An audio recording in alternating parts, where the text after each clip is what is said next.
Night 1 of WrestleMania has just ended, and let me tell you, Attitude Era is definitely back. That tag team match, Rock versus Roman versus Seth versus Cody Rhodes, was incredible. And we gotta recap the whole entire night, so here we go. First up, we have Rhea Ripley versus Becky Lynch.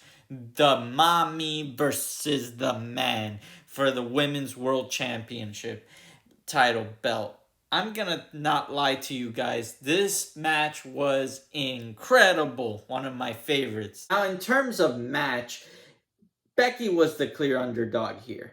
Rhea's stronger, Rhea's bigger, and Rhea can definitely hold her own. And we've seen it before against Flair, we've seen it before against Nia, but Becky did not give up. Becky gave her leg drops. Becky took the riptide like a man that she is and literally kicked out, putting that expression on Rhea Ripley's face that she doesn't understand what she's up against. She does not understand that Becky does not quit. Ultimately, though, this is Mommy's world, and Mommy's on the rise, and she wasn't going to give up just like that, just because Becky was throwing some hardship her way. She needs to prove that this is the time for Rhea Ripley's rise, and she's gonna beat Becky, and that's what she did. Rhea Ripley delivers the first riptide on the turnbuckle that ultimately is going to turn the tide for Becky. Mommy delivers the second riptide, ultimately putting Becky away. Great match. Becky went out like a champion, and it is Mommy's time in the WWE. Now, the second match for the night is the six-pack ladder match for the Undisputed WWE Tag Team Championship match. In terms of actual match and tag team, there's great spots that happen throughout the whole entire match, but the heart of the story is R-Truth. R-Truth has not won a match at WrestleMania, and he steals the show here. First up, R-Truth is not the smartest person in WWE, and that actually works to his character. He tells The Miz, which is his tag team partner, to tag him in, thinking that he has to be tagged in order to compete, which The Miz does. Then R-Truth does a bunch of John Cena moves on Finn Balor and goes for the 1, 2, 3 with the crowd chanting 1, 2, 3 as the pin is going. And Miz reminds R-Truth that actually the way to win this match is by grabbing the titles that are hanging above them. It is wholesome fun. Now, Austin Theory and Grayson Waller win the SmackDown Tag Team title belts, once again splitting the belts up for each brand. They automatically get destroyed after just grabbing those titles, leaving the Raw title belts up for grabs. Now that one title has been completely eliminated, R-Truth tries to grab the Raw title, but the Judgment Day secret weapon, JD McDonough, ultimately throws R-Truth out of the ring and tries to help Finn Balor to get up the ladder to grab those Raw title belts. But the New Day makes the save, costing Finn Balor from grabbing those title belts.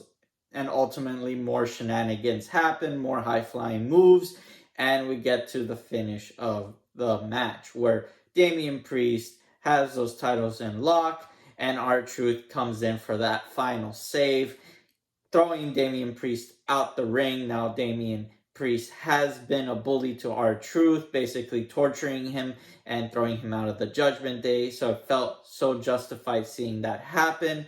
And R-Truth grabs that title. R-Truth gets to celebrate his first victory and his first title victory at WrestleMania with The Miz, and now The Miz and R-Truth are tag team champions for Raw. Next up, the third match of the night is the Rey Mysterio match with Andrade, Santos Escobar, and Dominic Mysterio.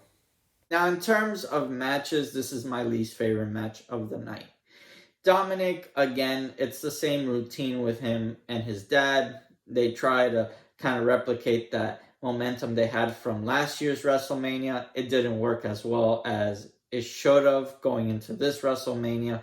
His skills have improved. Andrade looked really good in his re-debut of WWE. And Santos Escobar, it's the same thing we've seen every single SmackDown. When he fights, nothing really out of the ordinary here. As for the finish, Santos got Rey in a situation where he kind of overpowers him, tells Dom to go grab some chairs. Dom obliges because, Dom wants to just beat up his dad with chairs, but some strange people come and surprise save Rey. Kelsey and Johnson, they played for the Philadelphia Eagles. If you don't watch football, ultimately make the save, allowing the LWO to get the victory. Rey pins Santos Escobar. Now we got probably one of my favorite and most hyped matches of the night, Jay versus Jimmy, the dream match between the two brothers. In terms of match, I was so hyped for this one. In terms of what actually happened, it's just reality. Jay is so superior at this point over Jimmy. The fact is, Jay has fought against Gunther, fought against Drew, fought against Roman, and he's held his own. He is a solo eventer now, and Jimmy does not compare anymore to what Jay is doing and what Jay is capable of at this point. But the crowd was really into it. Every time one would hit, they would go yeet. If the other one would hit, they would go no yeet. Great moment. Now, the actual match itself, Jay again dominated this match, but there was a feel-good moment for Jay that he maybe thought that his brother was coming back to reality here and getting off that bloodline hype. You see, midway through the match, Jimmy starts begging Jay for mercy and ultimately asking for forgiveness for everything that he has done to Jay. And remember how I said on my last video on SmackDown that Jay was ultimately not using that belt like Seth and Cody were? It's because he still feels for his family, and Jay accepts Jimmy's forgiveness, but we all know this is a trap because Jimmy is fully indoctrinated into the bloodline and tries to get that one up on Jay by using dirty tactics. Finally, this doesn't work. Jay gets that pin on Jimmy, wins the match. Jay is sad that he had to do that to Jimmy, and he's not really celebrating this victory. Next up, we have Jade Cargill, Naomi, and Bianca Belair versus Dakota, Kyrie, and Asuka. So the way this match actually went is Naomi goes first, ultimately starts to lose, tags in Bianca Belair. Belair goes crazy, but starts to lose. Then Bianca Belair tags in Jade. The crowd basically was saying tag in Jade since the beginning. They were chanting for it. They wanted her to be the main focus of this match, and I do agree. I think Jade is a great wrestler and a powerhouse. I can't wait to see how she goes. I hope, she gets more opponents that will really showcase her skill, especially if she gets a feud with Nia, Bianca, or Rhea Ripley. As for the match itself, you know what it is. It's a showcase for Jade, showcase to show that she's a strong opponent for future women that are going to go up against her. Nothing of significance happens in that match. We do not get a Bianca Belair Jade kind of standoff. None of that happens. They leave as friends. As for who takes the pin, Jade ultimately gets that pin on Dakota Kai. The Kabuki Warriors are protected. Next up, we have the Intercontinental match, Gunther versus Sami Zayn. In terms of crowd, this crowd went crazy for this match, and so did I. This match was everything I wanted. Gunther looked incredible. In the beginning of the match, Sami Zayn had doubt in his mind. This was the Rocky match. The Rocky match that we were all waiting to see play out in Philly. Gunther dominated that match entirely. I'm talking about entirely. Sami Zayn was getting hit after hit after hit and just left on the floor, basically broken. Where Gunther messed up was Gunther started talking trash to Sami Zayn's wife that was in the front row. He lost his focus. And once you lose that focus and you don't go for the pin and you just keep beating up Sami Zayn, trash talking his wife, then beating up Sami Zayn, trash talking his wife, Sami Zayn started to slowly get back in that match, and that is where Gunther messed up. Because Sami Zayn delivers a brainbuster onto Gunther, 2 Halua kicks, and ultimately gets that pin, and the crowd erupts with emotions. And I honestly felt for Sami Zayn here, because the man lost to Roman Reigns, clawed his way into that WrestleMania event versus the Usos, and now he finally gets his victory. He finally defeats a mountain. He finally defeats a man that has been undefeated. He finally gets his WrestleMania moment, and I am so happy. He shares that WrestleMania moment with his wife. His family witnessed him lose to Roman, but now he gets that moment with his wife. Now, the final match of the night. Seth Rollins, Cody Rhodes versus The Rock and Roman Reigns. The greatest tag team match of WrestleMania. There's no way I can recap this. It's probably one of the greatest matches I have ever laid my eyes on. Tag team, The Rock delivered. The Rock didn't lose a step in all the years that he has been out of the game. Roman looked incredible, Cody looked incredible, and Seth delivered an incredible performance. Now, I'm going to try my best here. So, to begin, it starts off Seth and Roman. It's great, throwback to the Shield days. I like that. Then it transitions to Cody versus Roman. Great again. Then ultimately Seth comes back in, and we get The Rock eventually entering. Now, I was super excited at this point. Rock hasn't wrestled since John Cena, basically. Rock hasn't lost a step. He shows early on he still is dominant, throwing Seth backwards, but this is where the match kind of erupts into insanity. And when I mean insanity, I do mean insanity.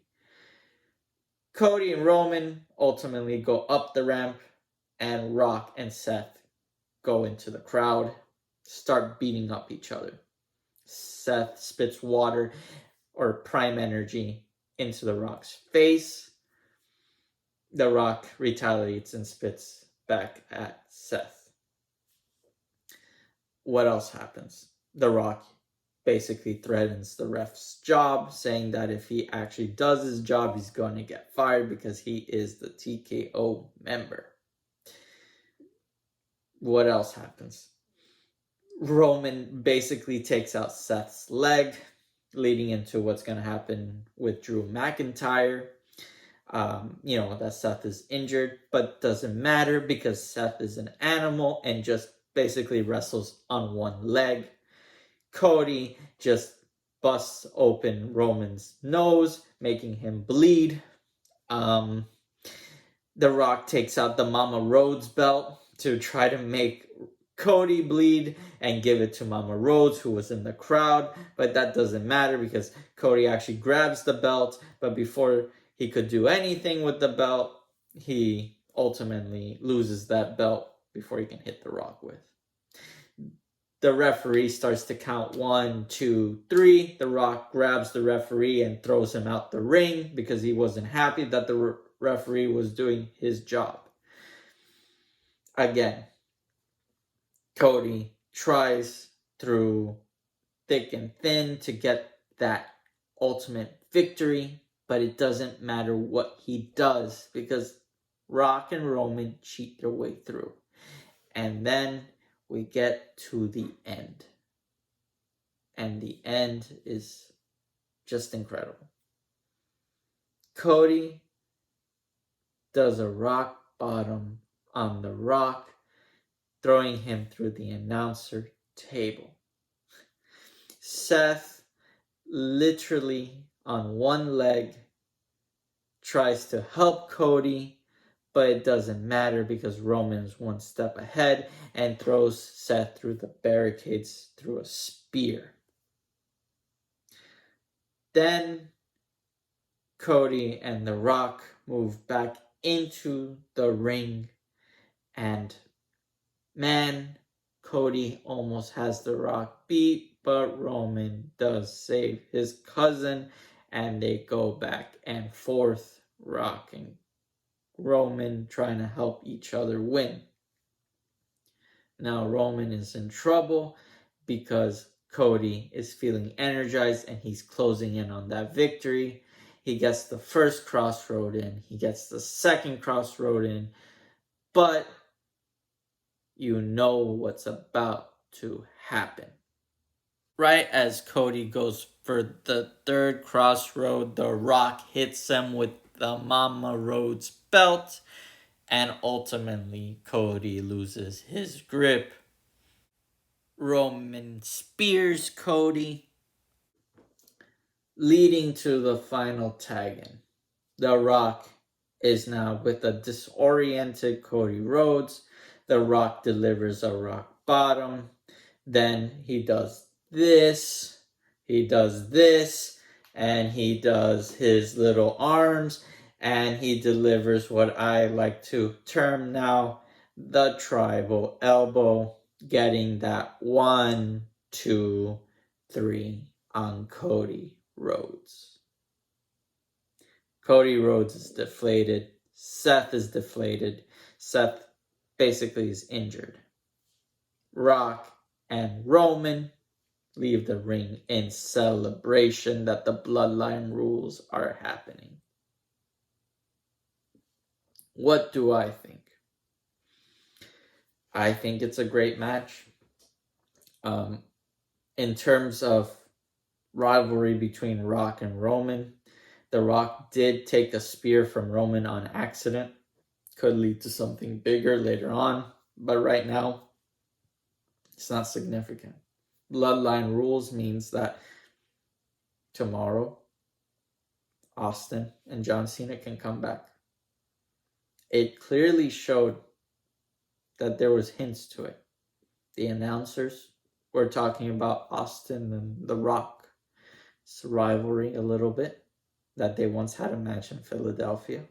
So that's hint number 1. Number 2, we saw what happened. Seth and Cody tried their best. And even at their best, The Rock still used his power and influence to make Roman win. He threatened the ref's job. You know who he can't threaten? Stone Cold Steve Austin. Steve Austin does not have anything to lose, and he hates when people abuse their authority. I think it's a perfect tie-in to where we're going. Ultimately, night 1 of WrestleMania was a success. Other than the 2 matches that I thought were okay, which was basically Jade Cargill's introduction to the WWE and Rey's match that I felt was kind of thrown together. The rest of the matches delivered. The way I see it is The Rock's match was the best. Then I would give it to Becky and Sami Zayn, and Jimmy and Jay had a good match. Feel good moment for me was seeing R-Truth get that victory, and Sami Zayn get that victory as well.